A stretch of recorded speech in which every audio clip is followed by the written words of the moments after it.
Hello, everybody. My name is James Hamill. It's a pleasure to be here, and I hope over the next 45 minutes that I at least part some information that is of use to you. So what we're going to talk about is how you can achieve a guaranteed passive full arch restoration in just 2 appointments. As with all education, we have to provide some objectives. So what we're going to do is we're going to look at how you can deliver full arch restorations in 2 appointments in over 90% of cases. We're going to discuss what we call Passivity Plus, which is going to help you achieve a passive outcome. We're going to look at 4 full arch workflow options and their clinical applications. And we'll hopefully be able to help you identify on how to select the appropriate workflow based on your clinical and technological situation. So we're going to look now at this point a little bit of a backtrack on some traditional full arch restoration methods and how still a lot of people do it. We're going to have a little look at the growing digital demand that's out there, but also some of the barriers and more of the positive rewards of digitizing your restorative workflow. I'm going to shine a light on the passivity side of things because we believe that that's extremely important. And you'll have a little look at Passivity Plus technology. The 4 workflows or pathways we're going to discuss are Photogrammetry, and then our own version called Grammetry, which covers Grammetry ArchBridge and Grammetry Optisplint, and another workflow called iJig. And hopefully at the end of all of that, we'll be able to put you in a situation where one of those workflows potentially works for you and your practice. So traditionally, many of us started using this type of process. We started with a stock tray, primary impression of our initial clinical situation. And from that, the lab were then tasked with making usually what was an open special tray or a secondary tray. And this tray was designed often in an analog format using something like shellac or acrylic. But nowadays we can obviously create that digitally. But ultimately, this impression tray was going to head back to you, maybe with a wax rim. Sometimes that was a separate appointment for you to be able to record some vital information. Your implant position, the vertical position of the patient, the occlusion, center line, smile line perhaps, tooth position, all of this information that the lab was going to require to get to the next stage. But we were at this stage 2 appointments in. When that went back to the laboratory, their job was to create the master model. However, that master model needed to be verified. We weren't going to accept generally that second impression was absolutely 100% accurate because we were about to now start making some fairly expensive laboratory work. So typically the lab would make some form of verification jig, and there's lots of different ways that this was made, or these were made. But ultimately, that verification jig went back for appointment 3. In some cases, this could be appointment 4, for you to try in the mouth, confirm that what the lab was seeing on their model was the same as what you were seeing in the mouth. And that was a very important step. Generally at that appointment, there was also some form of wax try-in, again, to confirm that we had the bite right, the vertical was right, and the teeth were in the correct position, and that ultimately the patient was happy with what the bridge was going to be like when delivered. So that was into appointment 3. And when that came back to the lab, nowadays, that's often digitized in the lab or sent away to be digitized. A digital design of the framework or the metalwork is then done and milled. However, in some labs, this is still done very traditionally with a traditional wax up and casting of the bar. But no matter, we were at the point where we were going to have some metal generally created. And that metal would have then been sent back, tried in the mouth, ensure that everything was okay. Sometimes there was teeth on that metal. Sometimes that was even an extra appointment. And all of this was to really allow you to verify to make sure that what the lab was producing was correct for the patient. And we were really into 5, if not 6 appointments at this point. If everything was good, back to the lab, final manufacture, out it came, and then there was the fit.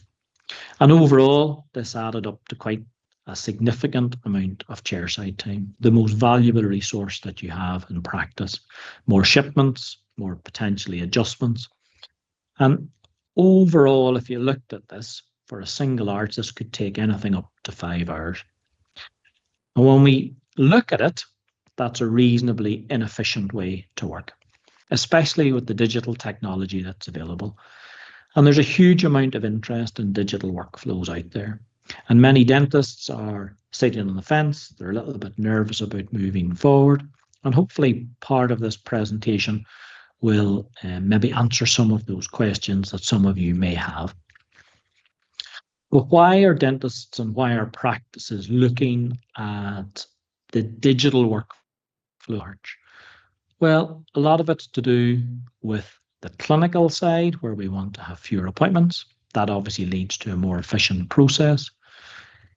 Ultimately, it can create more accuracy, and therefore we can hopefully reduce the amount of problems that we may have with these types of cases, because accuracy is clearly important, creating a smoother clinical process, trying to eliminate that verification step. Importantly, digital workflows often, not always, but often help us improve the communication between the laboratory and the clinic.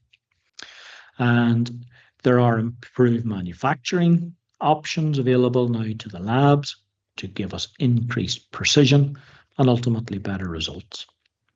And then behind all of that, there is a commercial aspect where this reduced number of appointments frees up chairside time to be utilised for maybe the delivery of other services, more predictable case costs, because the process is more predictable step by step, and that leads to improved profitability, something that every practice wants to try to achieve. But there's also one more thing that we have to think about, and that's really the increased demand and popularity of this word, creating passivity. And often passivity is a little bit misunderstood, but ultimately what we're trying to do is produce a very predictable fit of the final restoration.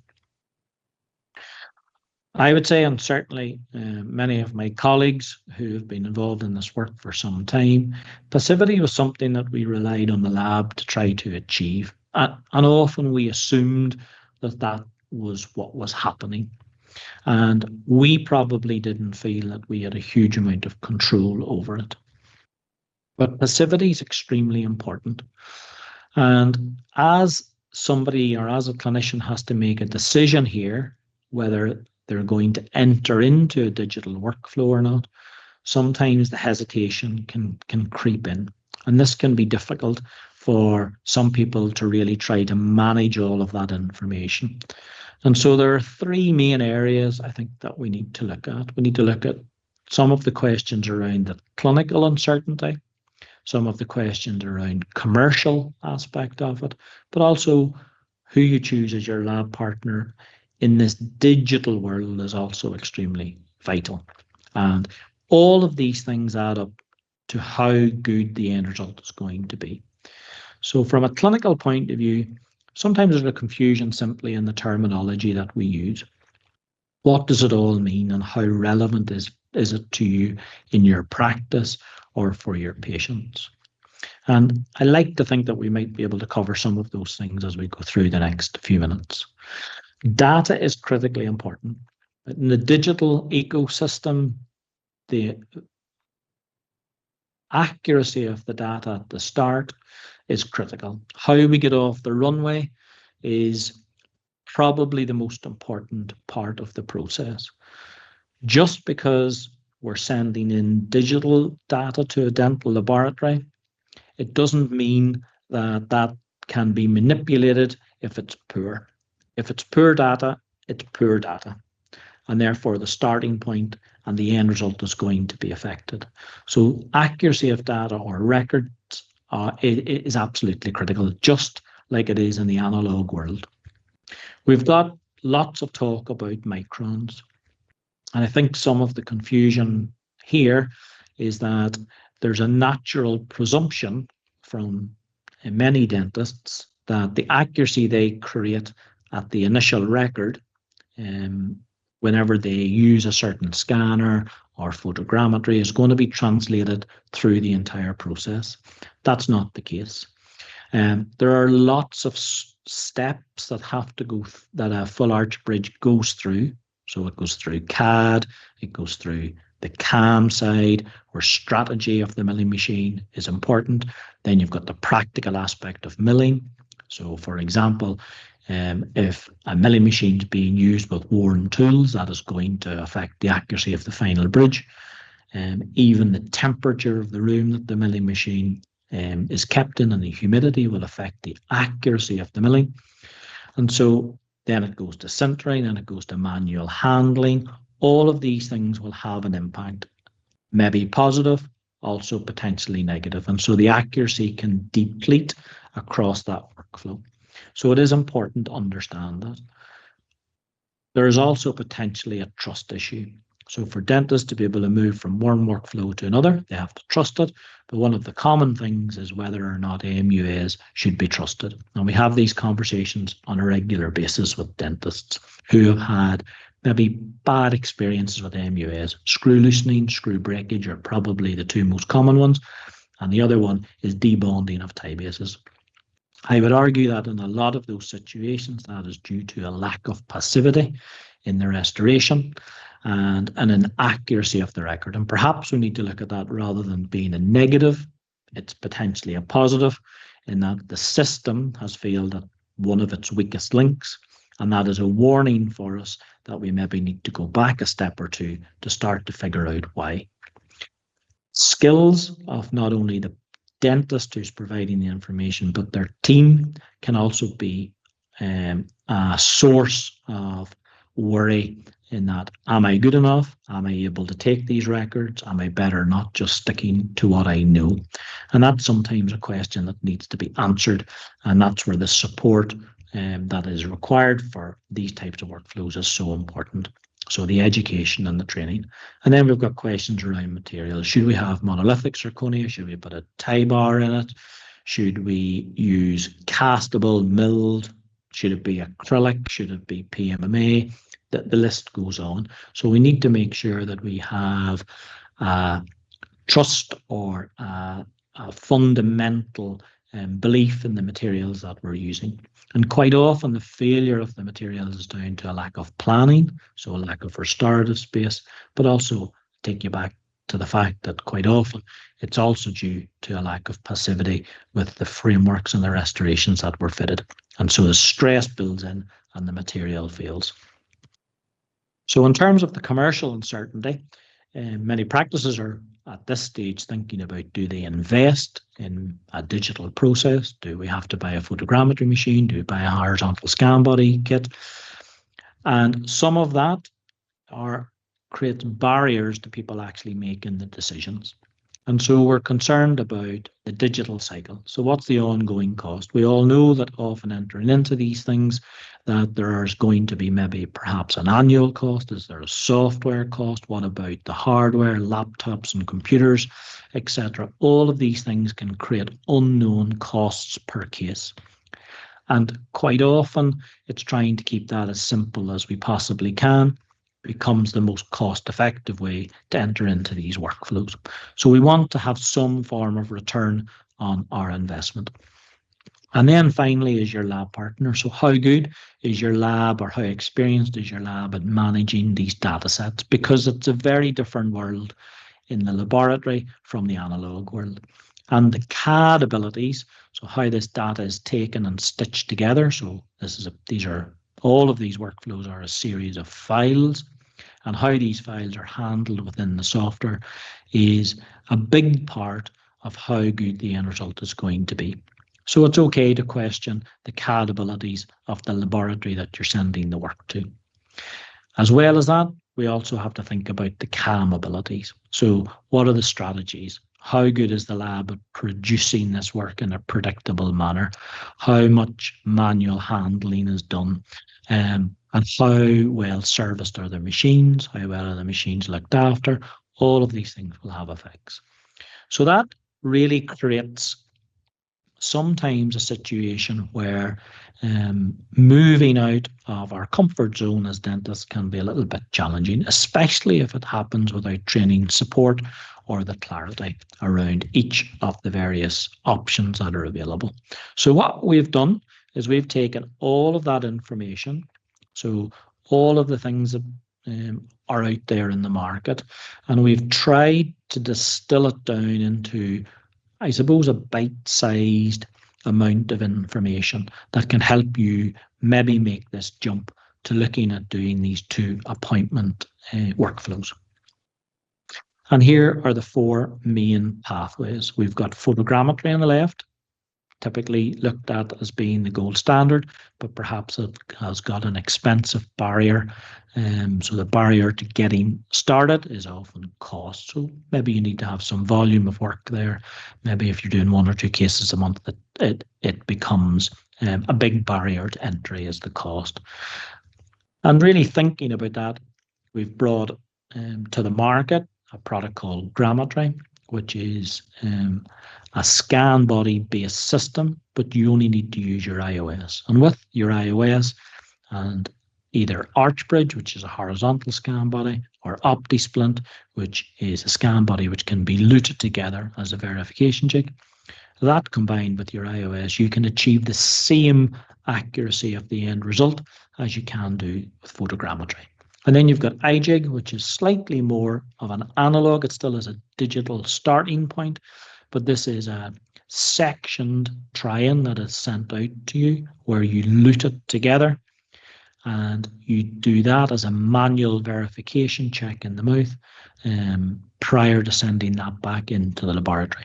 And this can give dentists maybe a little bit more flexibility because it's a one-off purchase rather than investing in any equipment at all, bar their iOS. So how do we achieve or guarantee passivity? And we do this through a product called Passivity Plus. And Passivity Plus can be added to any of those workflows that I've discussed, and we'll see some examples later on. But what is passivity and why is it important? Well, essentially, if you've got true passivity, your restoration is going to seat fully down onto the implants with no strain or distortion built into that restoration. So there's not going to be any tension in the screw. So quite often if you go to screw a restoration down and it's not passive, you will feel more tension in one screw than in another. That's not a good sign. And there's not going to be any flex, and you're not going to have to force the restoration down into position. If there is a lack of passivity, this puts stress on our full arch restorations. And really trying to achieve a true passive fit is almost impossible. But it's still something that we have to have that goal of. So from impression capture through to model fabrication, through to the actual manufacturing of the prosthesis, there can be lots, as we've discussed already, lots of little minor discrepancies that are important. If they all accumulate at every step, the prosthesis may look perfect, but when it seats, it's far from passive and it starts to fight against itself. And that leads to problems. And what sort of problems can that lead to? Well, there's probably 3 big warning signs. Number 1 is screw loosening. A non-passive prosthesis will create constant microstress on the screws. And that warning sign for us is that that screw is going to get loose. That can create emergency appointments, patients coming back in and out all the time. And then that creates a doubt in their mind as well as your own mind about the time that has been spent getting to that point. The other one is prosthesis fracture, because the stress doesn't disappear. Okay, just because you screw it down, you might feel a bit of tension, that stress has to go somewhere. And prosthesis fracture is obviously a catastrophic event. It requires a lot of time. It's expensive because it has to be replaced. And these you do not want to have in your practice. The third one, which is where we're beyond the screw, we're beyond the prosthesis, where that stress has gone right the way down into the implant. And this does and can occur, and this stress on the implant can cause things like bone loss, or indeed even implant fracture. So that obviously is not what we want to see. How we test for passivity, it's really difficult. Lots of people talk about the one screw test or the Sheffield test. That's essentially a laboratory test, not a clinical test, because it's very difficult to see these things in the mouth. There are different techniques such as sequential screw tightening that can be used, visual or radiographic confirmation with no lift or rock. But from a clinical point of view, these can be very difficult to assess properly. We can take our x-rays and as I've said, look at it or feel it, but it's a little bit of a grey area. And what may feel passive to one person or one clinician isn't going to pass muster with another. So it's a grey area that we need to try to overcome. And how we have overcome it is with Passivity Plus. And really the whole idea of this is to relieve that stress. So what we're trying to do is uptake any little discrepancy along the line from record all the way through to manufacture, taking all of those little errors and then eliminating them at the very end when we go to fit the bridge. So it's a self-adjusting titanium base, so it's a tie base, and it's designed for use at this stage with all standard multi-unit abutments, so all standard 4.8s. It features a pivotable, so inside there's what can be described like a bell, okay, which is a movable interface, and it is this that compensates for the minor misfits during the prosthesis manufacture, okay. So you've got four main elements to it. The first element is the base body itself, which is the biggest component. There's a self-adjusting cap, which is this bell that sits inside. That's the bit that actually attaches down onto the MUA. You've got a specialized screw built within the tie base, and there's also a little patented washer. And all of these things work together to create this, what is quite a compact design to reduce the stress-related complications. So here's just a close-up image. You see you've got this external cap, which is going to be glued inside the bridge or the metal. It can be monolithic or even into the metal. You've got that special screw, that purple screw through the middle. You've got this conical abutment or body, which whenever the inner cap is screwed down onto the top of the MUA and the outer or the adjustable cap goes over the top, it cold wells or locks into place. So here's a little video that helps try to explain it. So here we've got a sort of a typical full arch. This is on the lower jaw, restoration on MUAs. This is normal vertical scan body system being scanned with an iOS.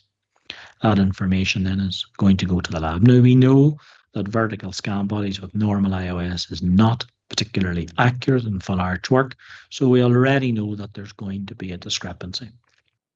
And here we have potentially a bridge made from that data set, and we would be almost 100% sure that there's going to be a misfit using that technique.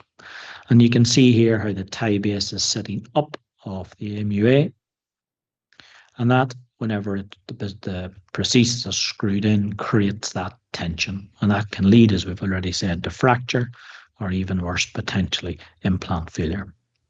So this is where the Passivity Plus tie base comes into play. So that's the movable bell at the base.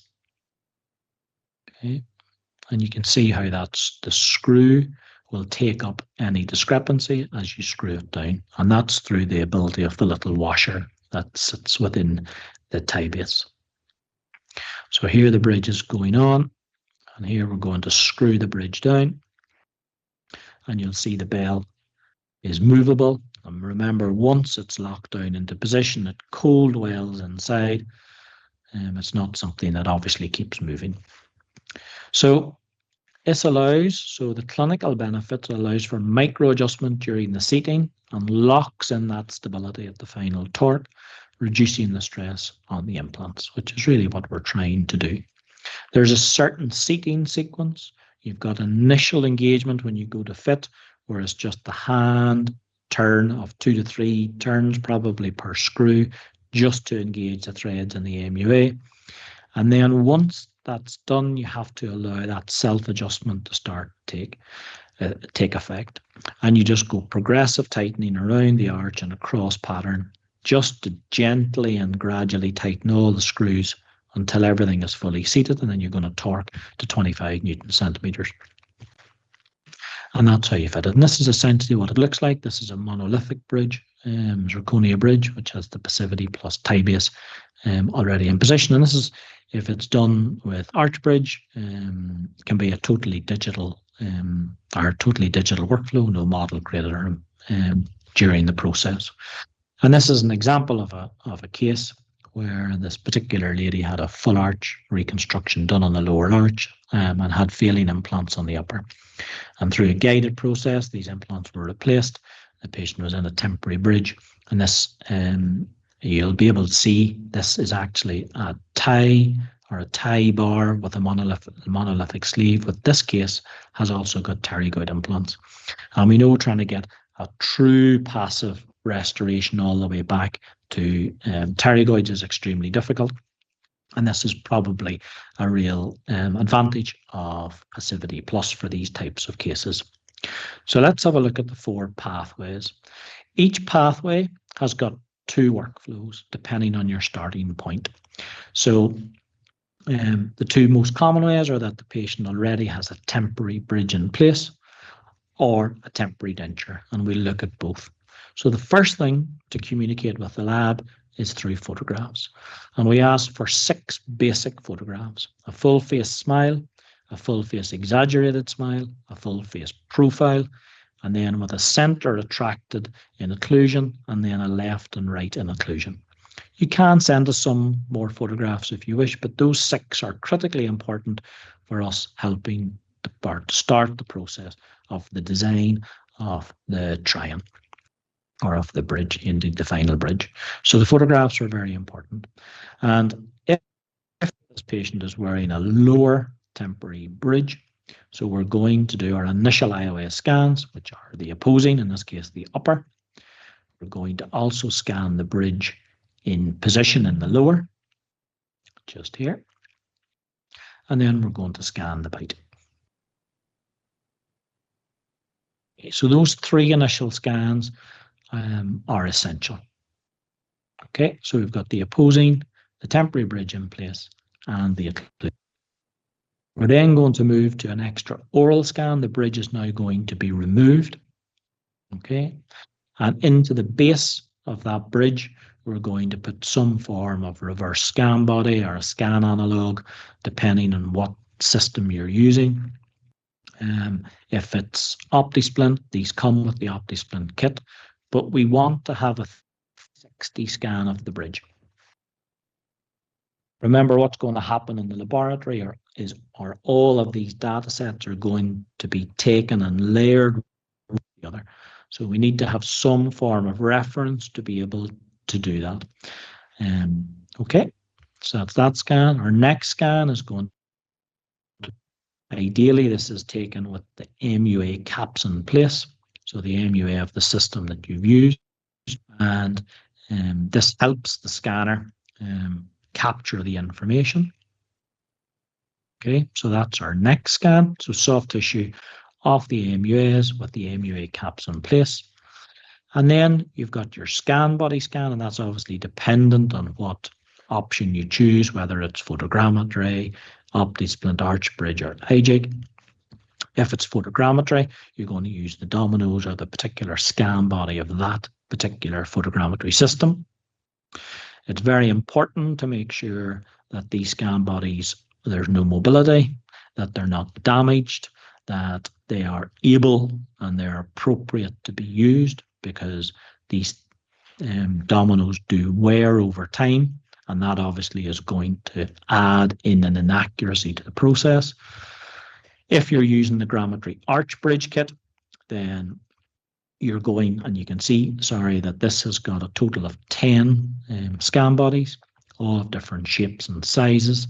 You've also got the reverse scan body, for the attachment to the base of your bridge.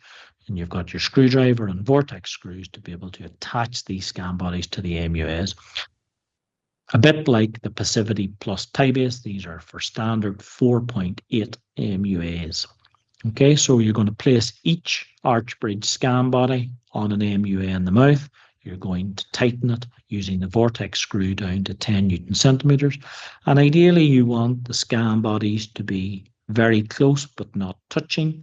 And this is going to optimize the ability of the iOS scanner to scan across the arch as smoothly as possible. And it is important that whenever you're scanning these, the most important bit for you to capture are the top of the scan bodies. Okay, we're not overly interested in scanning around the buccal or the palatal. We really just want to make sure that you capture the occlusal surface of each of those scan bodies. And this is often done in a simple sweep of a single sweep of your iOS scanner.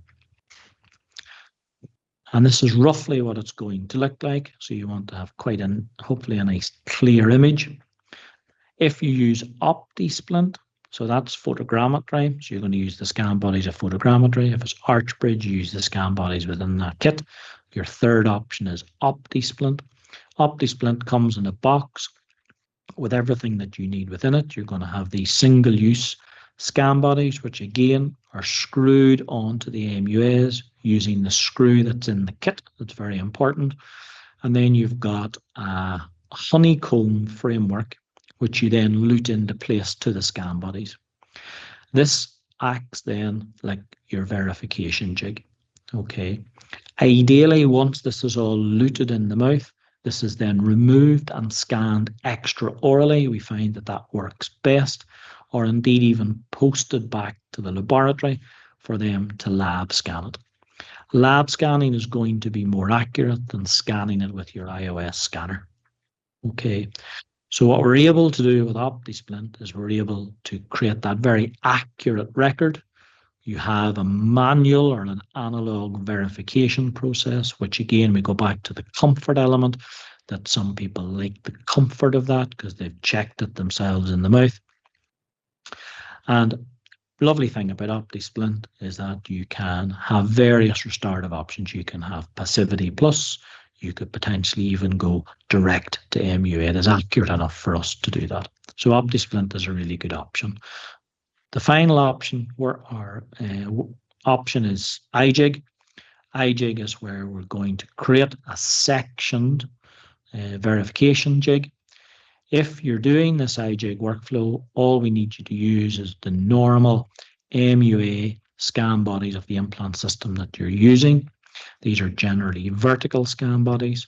And once we receive that scan with all the other scans I've talked about, we will then be able to digitally create this iJig, which comes out to you in a little jig, which you can then screw, which allows you to screw it into the mouth, lute it together, adjust the bite, make any changes that you want, and then send that back to the lab. And in each of these workflows, there is a records checklist. And on the left-hand side, you're going to see the 6 scans that are required. And on the right-hand side, the 6 photographs. So when you finish taking the record of this, which probably take you maybe 25 to 30 minutes per arch, you're going to be able to, or in your head, you want to think you've got 6 scans and 6 photographs. So we've got, just to run through the checklist on the scans, you've got the temporary bridge in situ, like I showed you at the start of this, the bite and the opposing. Then you're going to remove the prosthesis and you're going to 360 it in your hand with the reverse analog or scan bodies within it.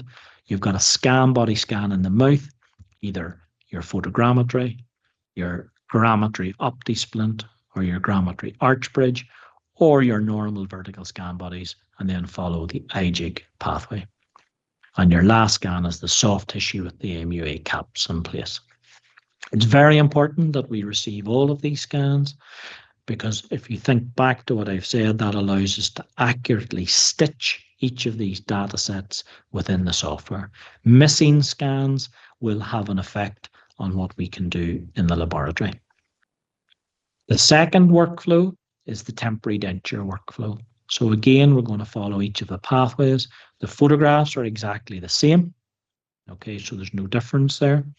However, if the patient is wearing a temporary denture, you're going to start with this process. You're going to try in, hopefully the patient's already wearing it, but you want to make sure that this temporary denture seats comfortably over the MUA caps or the implant healing caps in the patient's mouth. And if you need to adjust it, then you need to adjust it to make sure that this denture seats fully. If in some instances you're worried about maybe trimming more of the denture, you can iOS scan a temporary denture, print it, send it to the lab, get a second one printed. That's possible as well. And then what we need you to do is we need you to reline that temporary denture in PVS. But very importantly, we need you to capture the MUA caps so that there's a reference point whenever this is then scanned. So you put that in the mouth, you get the patient to close together, and that will imprint the caps that are sitting on the MUAs into the PVS. So that's your first scan. Okay, so you've got your denture scan, your reline scan in the mouth. You're going to 360 it in your hand. You're going to do the same soft tissue scan as we've already talked about for the previous workflow. So MUA caps on, scan the soft tissue. And you're going to do your bite and your opposing. So no difference really to the fixed bridge or the temporary bridge workflow, bar capturing the MUAs and the impression and capturing the 360 with, obviously there's no reverse scan bodies in this situation. And then you're into whatever scan body system you're using. Photogrammetry, exactly the same, screw them down and scan them. You've got ArchBridge, same process. Optisplint, exactly the same process again, lute it together, take it out of the mouth, scan it on the benchtop or send it back into the lab, which is probably what we prefer. And then if you're going down the iJig route, normal scan bodies on the MUAs and scan. Your records checklist is almost the same. The big difference is you've got the temporary denture in situ, but you've still got your bite, your opposing, the 360 prosthesis scan with that reline, very important, the scan body scan of whatever system you're using, and the soft tissue scan with the MUA caps. What's going to happen next is that once all that data goes into the laboratory, you receive usually an exocad viewer of the design of your prosthesis.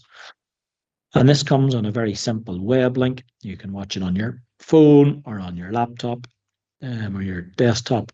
And here you're going to be able to view that bridge with and without the opposing. If there's adjacent teeth, you can take them off. And what you're really looking to do here is to ensure that you're happy with the bridge. At this point, the lab can advise you if they believe, if there are any particular issues, if they feel it is required. Okay, but in many instances, if the records have been good and you've followed those 6 scans and 6 photographs, the lab would be happy to go to final restoration. Okay, you also need to let us know if you wanted perhaps to have a titanium bar within the restoration. If you're happy for monolithic prosthesis, then that's fine.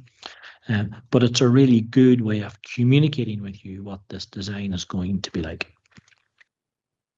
If you've opted for the iJig, it's very slightly different. So once the iJig goes out to you, you're going to screw it down in place on each of the implants, as you can see in image A. Once everything is screwed down, you're then going to lute it together, as you can see on image B on the top. So the two images at the top. Once it's then screwed, or once it's screwed down and luted together, you're then going to adjust and record the bite, which you can see on the middle A, the middle line of images. And if you need to, you can also reline it. So you can create a silicon indentation or impression of the new soft tissue if the iJig isn't fitting up perfectly. And then again, that's going to be sent back to the lab. It's going to be digitized, and a design is going to be sent out again using what we've just talked about in the exocad viewer. Just to look at some of the advantages of the Optisplint workflow. So the Optisplint allows you to remain in the digital world, but it does give this comfort of having an analog verification step. And many dentists do like that, especially if they're maybe transitioning into the digital world and they don't maybe yet trust a fully model-free workflow, something that we very much understand. So that added reassurance of that visual and physical cross-check really makes many dentists feel more comfortable. It also allows some options in terms of how you finally restore the restoration or the bridge. You can cement normal tie bases. You can use Passivity Plus if you just want to be absolutely certain of passivity, or in some cases, you can actually go direct to the MUA via something like the vortex screw. So it does give you some options in there. This is an example of when the Optisplint is sent back into the laboratory and we lab scan it. So remember that the lab scanning process is going to be more accurate than you scanning with your iOS. And ultimately then the final bridge is, once we've confirmed the design, is manufactured and shipped, and this can be monolithic, as in so many of these cases with the Passivity Plus, as you can see, added, or it can also be in a tie bar or a taco type design with a titanium bar, also if that's what you prefer. So let's just look at a couple of case examples. So this is a dual arch reconstruction, and this particular gentleman had his temporary bridges in place, and as usual, everything is healed, and we're at approximately 16 weeks from his date of surgery. And he's pretty happy with his temporaries in terms of bite and vertical and appearance, etc. And he has come in for one single appointment where we have used the ArchBridge workflow, so Grammetry ArchBridge. We have done the scans of his vertical or his bite, the two bridges in situ. We've removed the bridges. We've done the 360 of each bridge with the ArchBridge reverse scan body screwed into the temporary cylinders. We have then added the ArchBridge scan bodies to each of the MUAs and scanned that in the mouth, and then finished up with a soft tissue scan and photographs. And at his next visit, so in his second visit, we have fitted upper and lower final zirconia bridges that required 0 adjustment. So as long as the record is accurate at the start, we've got a good temporary bridge to give the laboratory a good head start. It is very, very possible to go straight to finish. Here's the case I showed briefly earlier on. This particular lady was a little bit pushed for time, and she travelled over 3.5 hours to come to the clinic. So we were really trying to reduce her burden in terms of chair time. So we had the lower restoration had already been completed in the previous year, and now we were looking forward to doing the upper. And as I've said, these implants were removed using a guided process, new implants placed. Patient was then wearing a temporary bridge. And these are her 6 scans. So again, this was Grammetry ArchBridge. Remember, this was a pterygoid case. Okay, so slightly different. And you can see that on the top left-hand side, we've got the temporary bridge out of the mouth with the reverse scan analogs in place, and that was scan 360. We've got our soft tissue scan in the top and the middle, showing all the 6 healing caps. We've got the bridge in situ, we've got our bite, we've got our opposing, and we've got our ArchBridge scan bodies on the bottom left-hand side. So we've managed to create those 6 records with this is the scan sequence. So this is the bridge, the temporary bridge that she was wearing. This is the opposing. This is the soft tissue scan with the caps on the MUAs, which really helps. Okay, this is the scan body scan, very simple ArchBridge, only takes a second or two, and this is the 360 bridge with the reverse scan bodies from the ArchBridge kit. Always a little bit of a trickier scan to capture. Okay, so once we have all of that information, then the laboratory's in a position where they're able to then take all of that data and start to put it all together. And we end up in this situation. So this is an upper zirconia with a titanium bar and a lower monolithic zirconia. So the key considerations when selecting, what your preferred restorative protocols are, really what technology do you have available? If you have access to photogrammetry, then absolutely use it. It's a wonderful tool.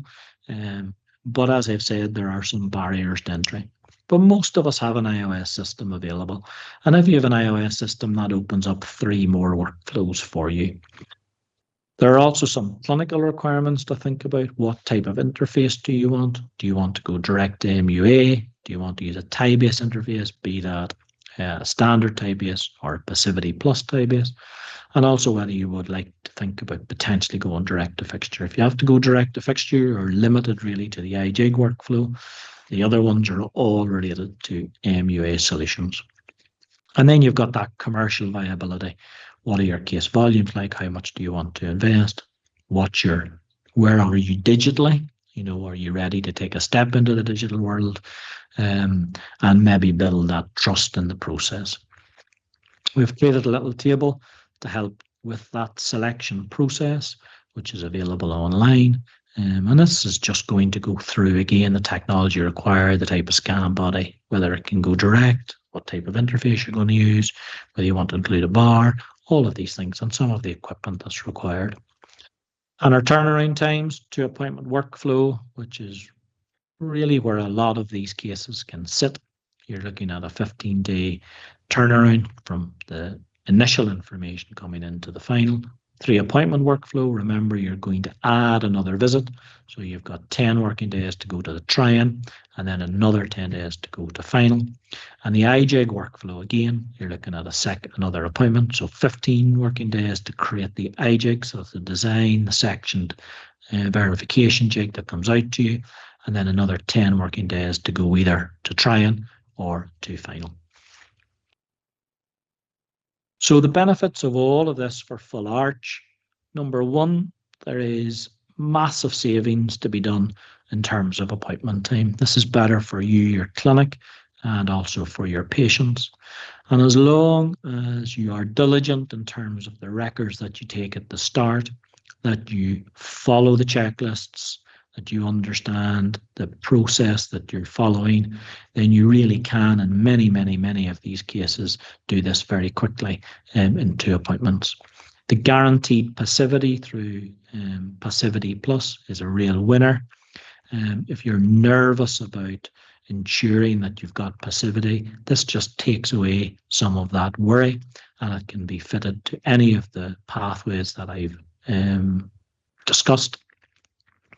Gives you some clarity where you can see, here are 4 pathways. I can choose the pathway that suits me for my practice, for the volume of work, for the equipment that I have, and really a little bit of comfort, maybe that you're working with laboratories who really know what they're doing with these full arch workflows. As I've explained in an earlier slide, the CAD and CAM are critical, and how that information and data is dealt with, that is not something that every lab is going to be able to deal with at the same level. So understanding that there is expertise required there and that just the data is not the end of the story. There are clear profitability aspects for you in practice. You're going to reduce chair time. And then you've got potential for all-in-one type packages from the laboratory where things can be packaged and put together to make your cost base a bit more predictable. And ultimately, you've still got some flexibility. You can still stay in control in terms of how this work is dealt with. So if you have any questions, and that would be great, we'd be very happy to answer them. I hope that you've managed to get and glean something from it.